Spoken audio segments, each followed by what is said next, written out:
welcome to Let's Talk About, a series highlighting leaders, authors, artists, marketers, creators, entrepreneurs, sharing tips and tricks and advice on media, entertainment, business, and frankly, life itself. I'm your host, Cynthia Nelson, three-time entrepreneur, Forbes contributor, investor, and advisor. Today, we're talking to one of my favorite people in the world. I just have to say it, putting it out there. We've known each other a really long time. We have a lot of, I don't know if we have skeletons in the closet, but if we did, we're holding them close for each other. No one knows this. This is Andy Blacker, infamous entertainment media mogul and serial entrepreneur. Andy, welcome to the show. Thank you so much. Yes, our closet is big, but I don't, I think they're more memories than skeletons. Yes. Okay. We'll go with that. So, I want to take a trip down memory lane on your background because it's been really varied over the years. You've done a lot of things in media, entertainment, music. How did it all start? And then we'll kind of bring it forward to the types of companies that you've created and launched, and then what you're doing really now. So take us back.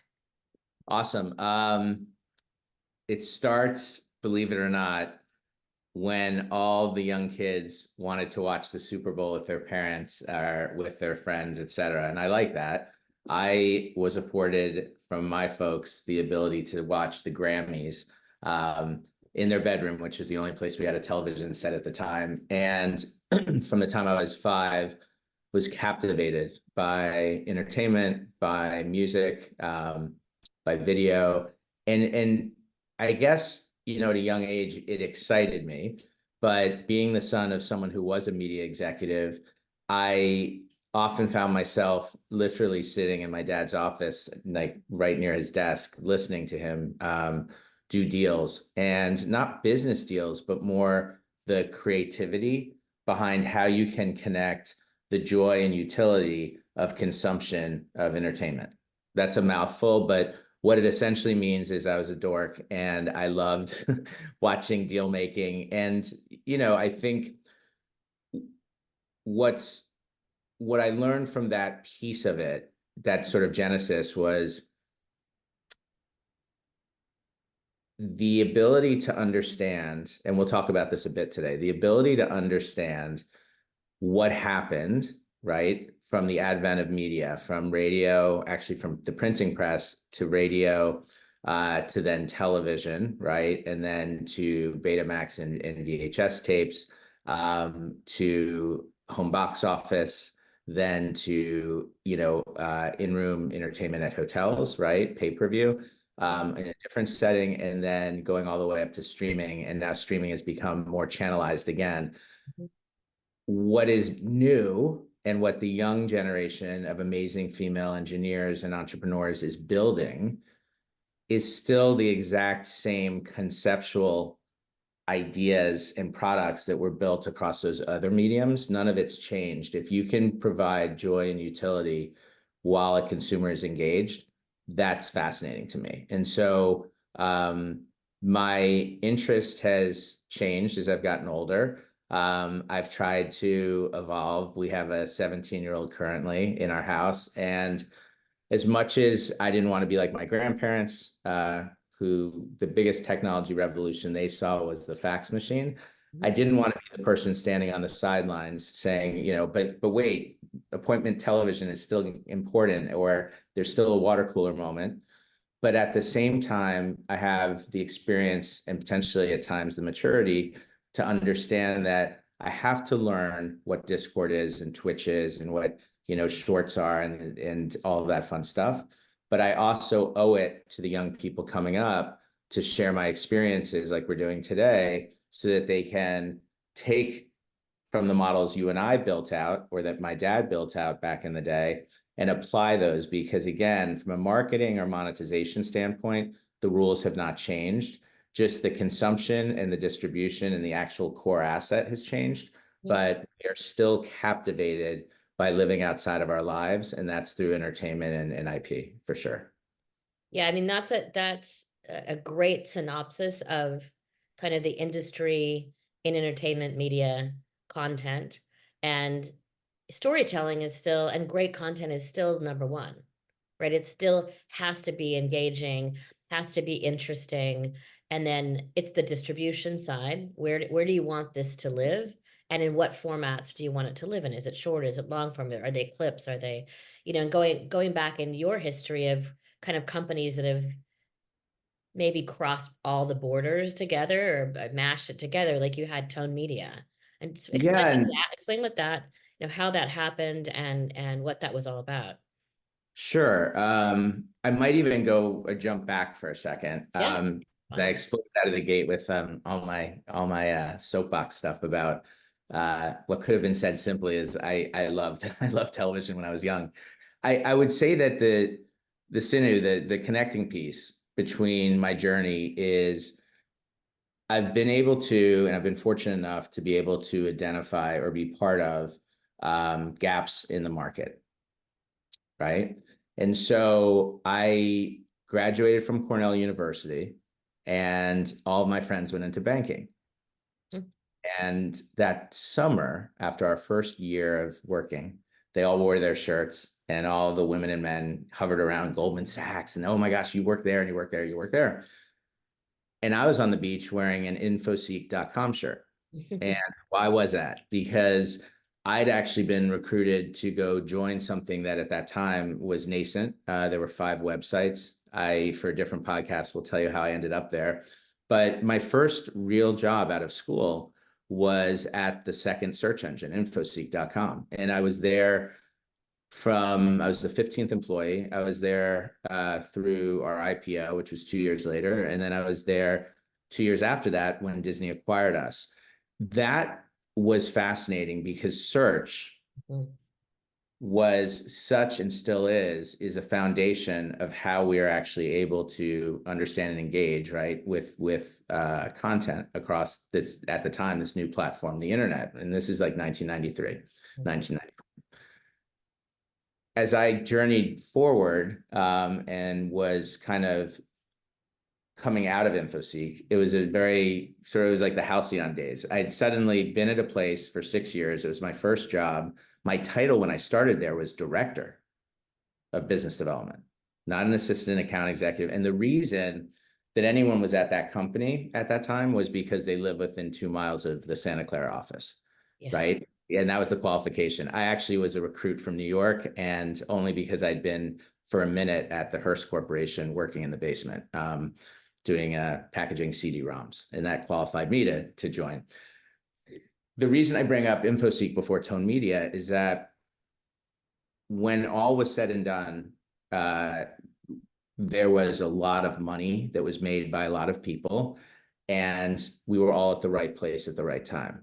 I spent the latter part of my 20s working at larger companies that were really focused on digital because my father and my mom shared with me that don't confuse on paper what your value is, because you were at the right place at the right time. And I felt that then, it's hard when you're young and you have success, but that success is actually not potentially real. It really was about being in the right place. And so I went and spent time at AOL. I spent time at Discovery, and I spent time at Screen Vision, really so that I could learn as much as I could over those 6 years. And then when I hit my 30s was when I built my first company. And that was, as you brought up, Tone Media.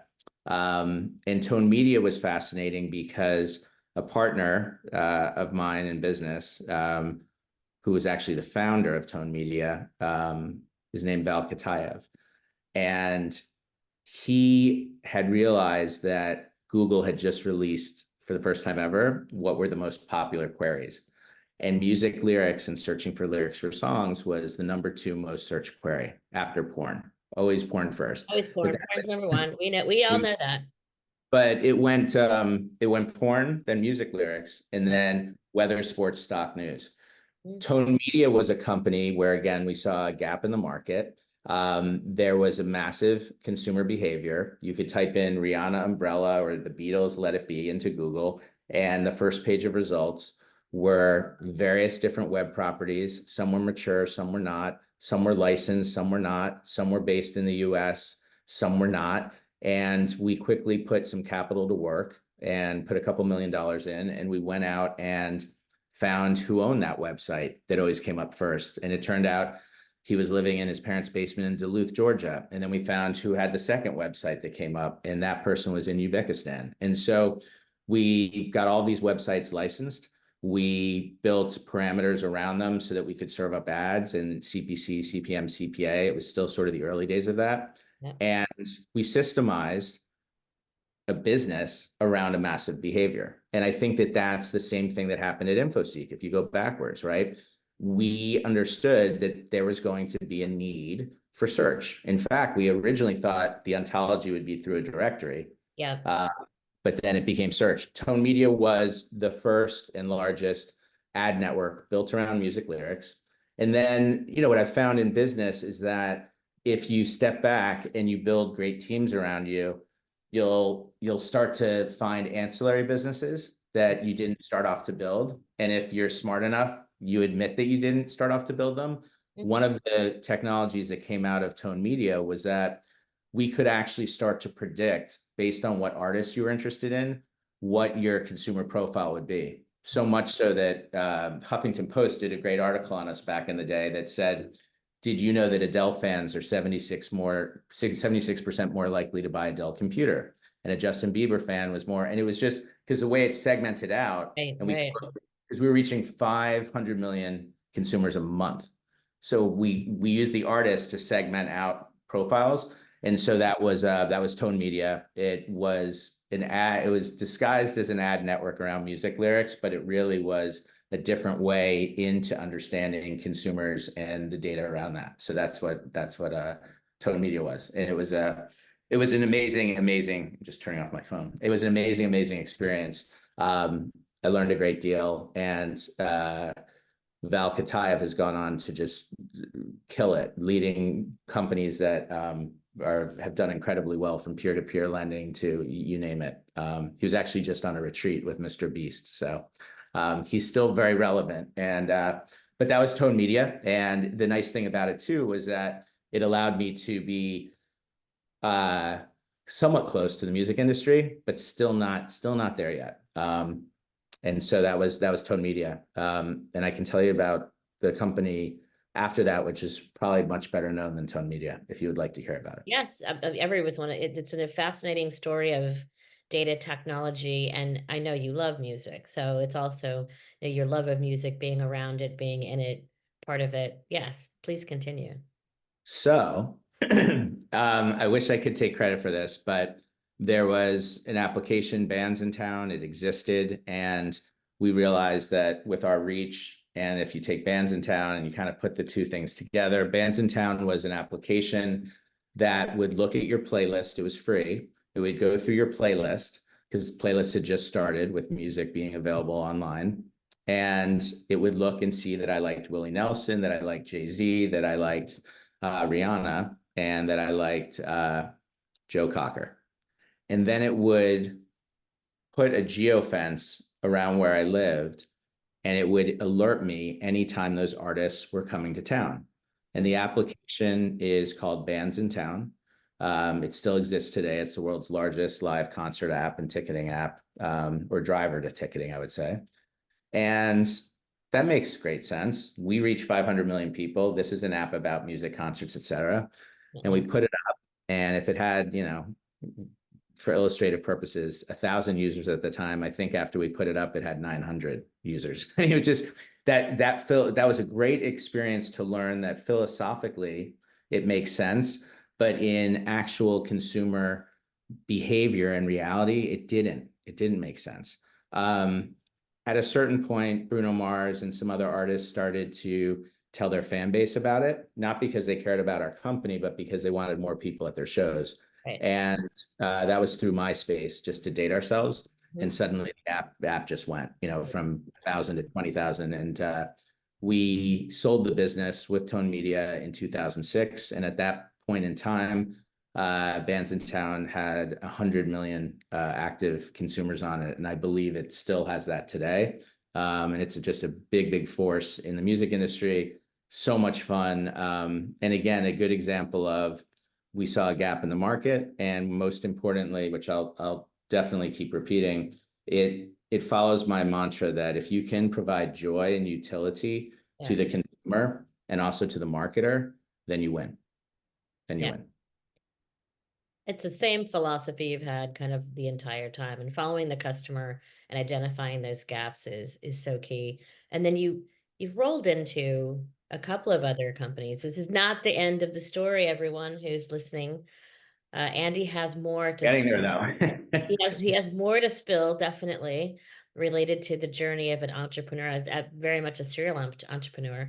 You have Clip Media after that, and then I mean, there's more to come. And then a big pivot, big Yes, there's deal, more to big. come, and we will start talking about what's happening today. And so the last two pieces of the journey, after exiting Bands in Town, I saw the advent of what I'll call short form communication. I saw my father at the time, who was 78, and my son, who was 7, communicating in GIFs and in emojis. And bravo Apple and iPhone that they have literally condensed language to 6 reactions. It's Mhm. this, it's a heart, it's a question mark, or an exclamation mark. Yep. Before that, it was GIFs. And when I saw GIFs and when I saw the emojis, I thought, and my son was 7 at the time, I think he'd used his iPad past his bedtime or something. And he came up to me and he said, "I'm sorry, Dada." And then he said, "Is it too late now to say sorry?" From Justin Bieber. And I thought, my gosh, that's clever, and so inherently in that, there's a moment where you think, if music, which is the global language, could be fractionalized, and that GIFs have become this massive, massive communication tool. Yeah. But what was fascinating to me was that GIFs have massive distribution and popularity, but they have no value to the Yeah. IP. There's no way to monetize them. And there's also no sound. Because of the success with Bands in Town, I was able to walk through the front door of the music industry and speak to Warner, Sony, and Universal, and say, what would it take, to get licensed 10 songs? We're going to clip them up. And basically what you're doing is you're creating a new asset class. Hmm. So the distribution has changed, and follow me on this. The distribution of a song has changed over 70 years. So if you take the song Piano Man, it first goes through the radio, then it goes through the 8-track, then through the cassette, the LP, the 45. Then the distribution is Apple Music, where you pay $1.99 for it. And then the distribution becomes streaming, right? But the product, Piano Man, has always remained a 4.5-minute song. And unlike sports, where if you're a basketball player today, you're so psyched because you have a $50 million, $100 million contract. But if you were a basketball player in the 70s, not so much. Yeah, exactly. If you were a musician, you wanted to be around in the 70s and 80s because you were there when this transformation happened. And I personally, as did everyone who's listening to this, I bought that Billy Joel song on a 45. I bought it on the LP. When the Walkman came out, I had to buy it on cassette. I then bought it on CD when CDs came out. I bought it on Apple Music. I bought it. I have a Spotify and every music streaming platform I have a subscription to. The same product I bought 9 times, and the artist made all this money. That's obviously changed today. So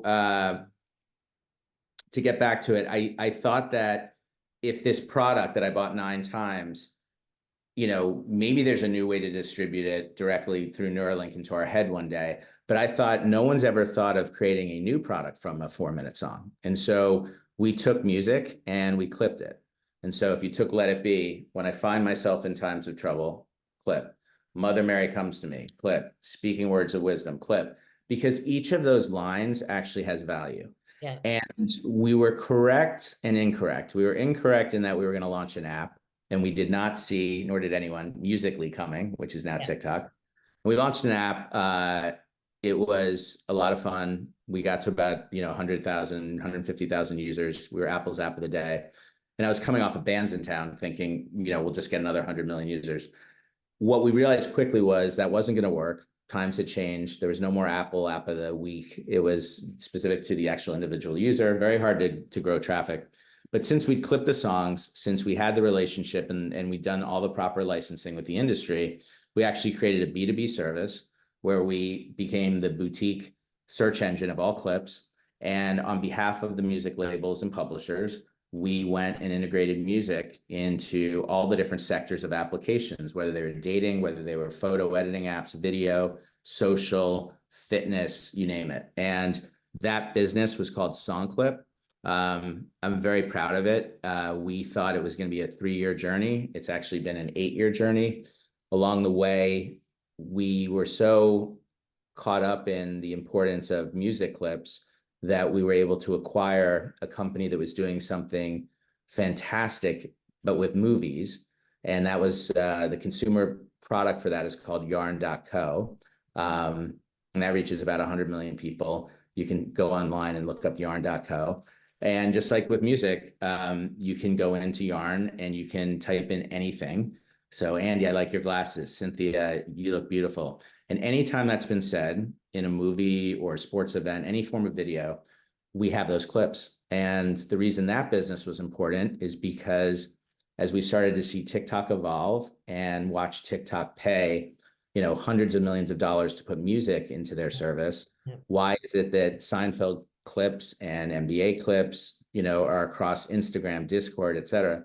And the simple reason was no one knew how to clip it and systemize it. So our company went from being just music-based to music and video-based. It became known as Clip Media. And over the last year, we've worked tremendously hard through a really, really a difficult market. And we'll have a big announcement, but in the next 4 weeks, but a very, very important global entertainment company has moved forward with an acquisition, and I couldn't be more excited about that. But that was the bookend to my journey through entertainment, because I felt that sector is still explosive, but I had done as much as I wanted to do. And when my curiosity wanes, I know that it's time to let others step in. So that was I think the fourth company that we built over the last maybe 20 years. Yeah. Super interesting. And you are still involved in music. I know Braden, your son, is again, that's a whole nother podcast with him for sure. The next generation of, technology and music and entertainment. But you've pivoted quite, interestingly, right? This pivot now to something that I don't have a lot of background in at all, EV cars, EV vehicles. I don't own one. So, having been a New Yorker for so long, don't have a car, even living in LA, we decided not buy a car. We'll just, walk around, and when we need to Uber, we'll Uber. But so the EV thing, so what the hell? And why EV? Why now? What are you doing? And it's super interesting, but it's such a pivot. It's a pivot. So our newest company, which is about maybe 10 days out from launching, is in the electric vehicle space. Why? Because I felt very strongly, as did my partner in the business. I didn't found this business. It was a gentleman named Andrew McKee, who's been a friend of mine since I joined Infoseek, believe it or not. Just an amazing visionary. We were probably two of the first Tesla owners. I remember seeing one, many years back, and saying, "I want that. What is that?" And I also think you can argue the good and the bad, whether it's good or bad for the environment, et cetera. But those are not the reasons. The reason that our company, which is called Rovi, ROVI, will be launching is that, again, much like with search, much like with the consumption of music lyrics, much like with rapid communication and needing to build out clips so that people could actually engage and marketers could engage in a faster way with a new asset class, the EV market blew my mind, no pun intended, when I went under the hood, because when you see a market that all of us, again, participating in this and watching, we think that EVs are huge and that we see Teslas all the time, et cetera.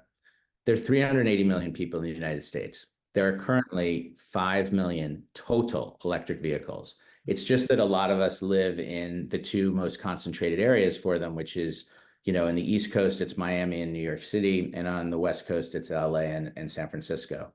But there's only 5 million. In the next 18 months, it will go from 5 million EVs to, in the next 3 years, it'll go from 5 million electric vehicles to over 75 million electric vehicles. Wow. And no matter what you're reading in the media about Hertz rental car, getting rid of Teslas, or Elon did this right or not, Yes, yes. I don't think most people understand there are 122 models of electric vehicles currently. And that means that Kia, Hyundai, BMW, Mercedes, Volvo, Volkswagen, new companies like Rivian, established companies like Ford Motor Car, they all have multi-models across the electric vehicle space. So just from a thesis standpoint, or what my mandate is when we build a new company, there has to be a market that is immature Mm-hmm. where we can project massive growth. Mm-hmm. And we need that because that de-risks the business. And I also like to be first or second. So that was the genesis of why we were doing it. But I can dig in a bit more and tell you what we're actually solving for, because knowing that the space is available doesn't necessarily mean that you're going to have a successful business. Definitely. Understanding or preempting and thinking through what might be some of the change management that needs to happen when you go from driving a gas car at a gas station to actually owning an electric vehicle, and what is the consideration set for that? That's where the rubber meets the road. And that's what we thought through. And again, I'm happy to share with you what we are solving for with Rovi, if you'd like. Yeah, definitely. Because first of all, I'm blown away on the stats. 7 million to 75, Yeah, huge, huge huge. growth. And that's only the next 3 years, let alone after. And then the 132 different, I had no idea that all those companies had electric vehicles, right? I had no clue. Yeah, I had no clue. I know that EVs are everywhere, especially in Southern California. We do see them all over the place all the time. And houses with electric chargers on the outside everywhere as well. But, if you go from buying, I don't know, a Ford, and then you move to a Tesla, like, what are the differences, right? What do you need to know? And how sure. does Rovi kind of solve the problem? Like, what are you guys doing that makes it so unique that you are, a player in this particular market? So simple works. Simple works. And again, search, super simple, right? Building an ad network around the number 2 most searched for thing, Tone Media, super simple. Figuring out when concerts were in your town and confirming with Michael Rapino, the chairman of Live Nation, that the number 2 reason people didn't go to concerts was they didn't know, super simple. Looking at GIFs and creating the same thing in music, super simple. So what does Rovi do? In the gas and automotive space and transportation space, some of us might have heard of a little app called Waze. Yeah. And Waze is really simple. Waze tells you the best route to get to a place that you may know how to get to, or you may not know how to get to, with the least amount of traffic, the least chance of getting pulled over by a police officer, and the least chance of getting a ticket through a camera. Mm. That is what Waze does. 1 billion people are on it. We do not compete with Waze. What Rovi does, but what Waze understood, was something that's existed since the advent of the automotive industry, which is we all want to get to our destination the fastest way possible or most efficient way possible, and also not get a ticket. Yeah.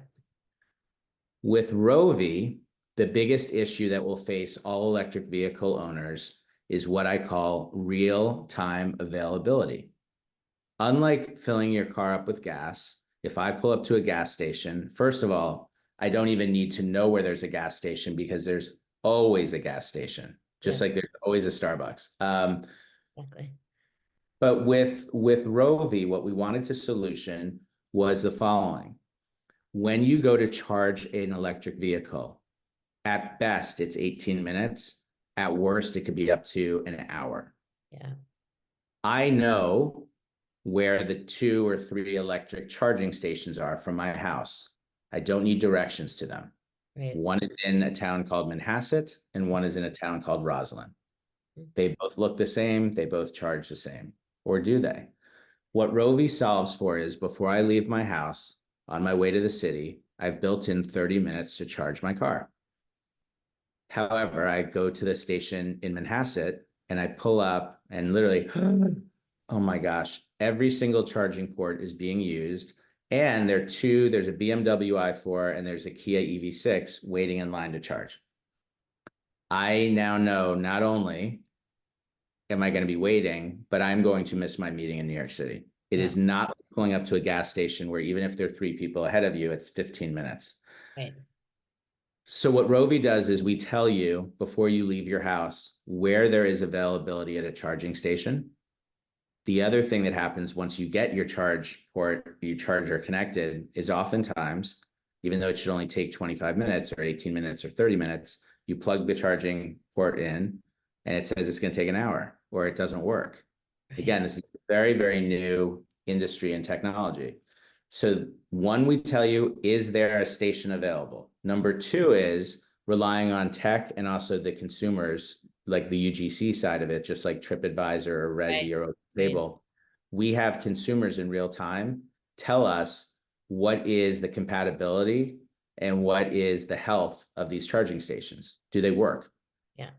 The third piece, which is really fun, is that given the fact that it's at least 18 to 30 minutes, one of the things you absolutely want to know once you know a portal is open and that it actually works, you also want to know the amenities nearby.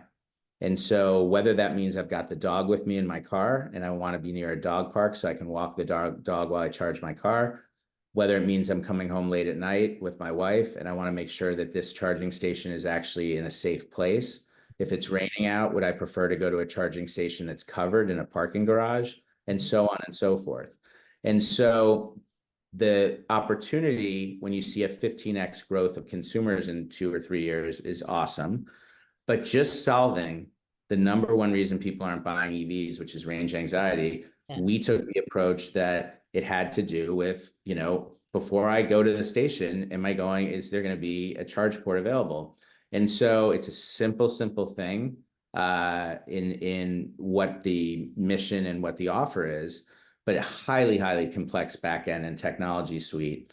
And if you start to think about it, it is an EV, it's an EV lifestyle or change management application. It will be free for everyone, but it also solutions for the OEMs, the manufacturers, Mm.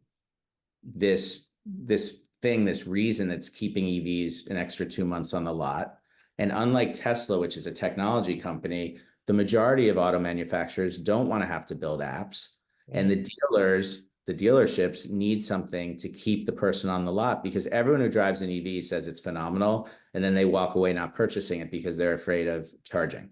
And so if you just like Waze can get me to New York City from my house in an appropriate, fastest, best thought out way, our application lets you know before you go. And then the monetization for it, start to think about a Trojan horse model where you're really owning drive time.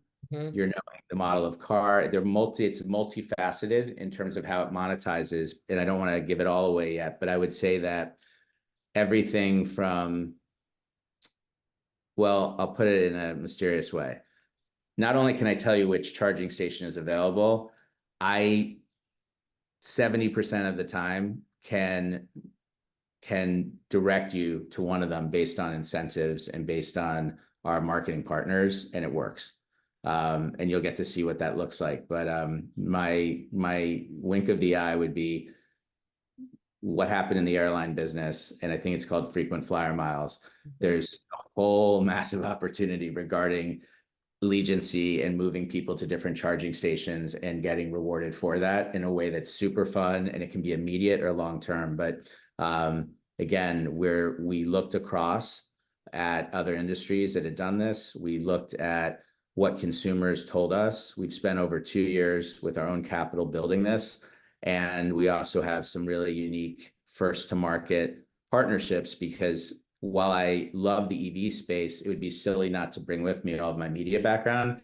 And so we have significant marketing partners. And then the last piece is there's a huge data as a service play, because we actually understand your vehicle better than the car company does, because just like the laptop I'm using right now, every electric vehicle has an IP address.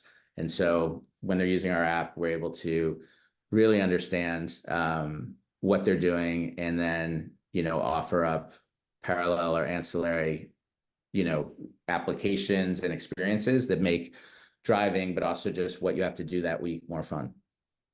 I mean, you are like the universal remote Yes. cars, like, frankly, right? It's like everything is at your fingertips. It doesn't matter what car you have, what station you want to go to, who you are, and as it gets to know you, it's going to be able to, I would imagine, predict the types of things that you need to know. Like, hey, by the way, are you coming with your dog? Do you have your kids in the car? Because this station has a really great place. And by the way, there's a great lunch spot down the street that's offering a 2 for 1. Like, it's going to start to know you. And as you actually engage, right, Yeah. with those locations, not only the charging side, but any kind of activation that's happening, the data, the massive, massive data play is surely, a super, super interesting, big monetization opportunity. No, you said it faster and better than I did. It's and I guess that's when you asked, why this space. Right. I think sometimes we have to get out of our own way and say that it's not so much about the end product. It's more about what that product affords you to build a business around. And so what I'm building a business around is drive time, Mhm. morning drive time, media consumption, consumer loyalty, right? Customer purchase, a massive funnel of auto consumption. And then there's future looking pieces to it that you hit on, which have to do with being able to predict consumption through the data of actually what you do in your car. Andy, we could go on. Wow. So my head is exploding. I know we could go on for hours. We probably will go, once you're launched and out there, we'll definitely circle back. Love to talk to you again and your team even on another podcast specifically around this topic, because it is big, it is hot. Everyone wants to know about it, and I think your background is surely positioned you and the team really well for great success. But thank you so much for being on the show. I really appreciate it. Of And course. go Rovi. Go Rovi. I will give you one quick accolade Yes. before I Yes. leave. I'd be remiss. Um, More important than anything I've shared is the fact that, and I talk to our son about this all the time, you can take AI and Neuralink and weather technology and seeding clouds and all the exciting stuff that we will get to see. And in the same way, our generation was the first generation that was non-internet and internet. And my Mhm. son's generation is the last generation that will have lived without AI, and he's only 17. Mhm. You can take all that and put it in a box. At the end of the day, relationships and the humanity of this matters. And so, what I wanted to say to your listeners and watchers is friendships and intellectual capital to me are why I've been successful. And Cynthia wasn't kidding when she said we've known each other for such a long time. I'm giving you the highlights, but Cynthia could also tell you, and these were the skeletons in the closet. There were many times throughout my business journey where I would call up Cynthia. Literally, it was a Hail Mary, like, can we get to Walmart? Can we do this? Can we, Cynthia introduced me to one of the founders of the biggest music television networks. She did bring me to Walmart. And the reason that I bring that up before we end this is that for all of you, whatever stage you're at, just, it does come back, and collaborating and leaving ego at the door is I think one of the key things. But thank you for your friendship, and thank you for letting me ramble on today. I appreciate Oh, it. I loved it, and I will see you guys soon, I'm sure. Yes, I can't wait. Thanks so much, Andy. Take care.